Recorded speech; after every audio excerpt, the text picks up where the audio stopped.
Google Pixel 7 Review.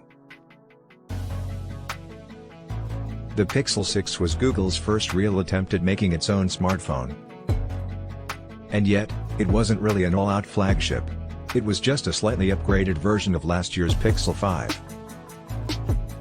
A look at the specifications shows that there aren't any major upgrades from last year's version. Even though they've made some minor improvements, the new iPhone XS Max has similar features to last year's iPhone XR. Just as a great camera is a hallmark of the Pixel line, so it is an appealing style. This new iteration features a sleek metallic camera ring that replaces the dull black one found on previous generations.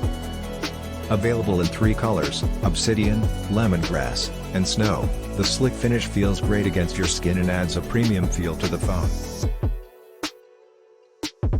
Another minor gripe about the placement of the power button and the speakerphone button.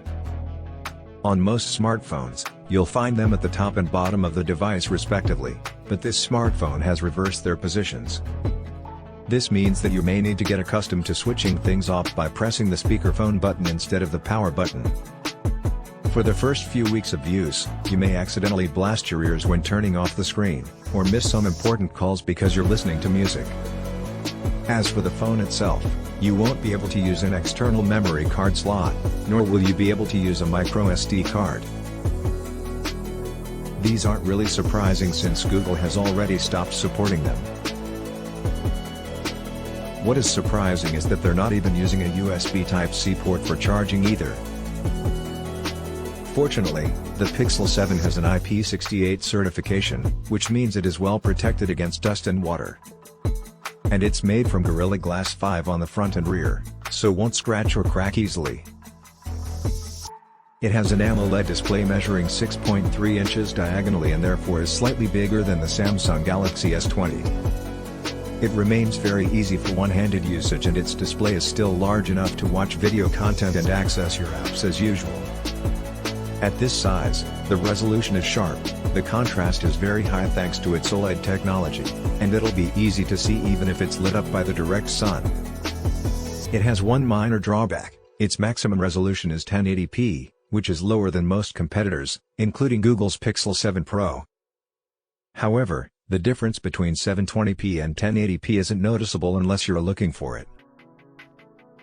It's no surprise that Google's Pixel 7 has been one of the most anticipated smartphones.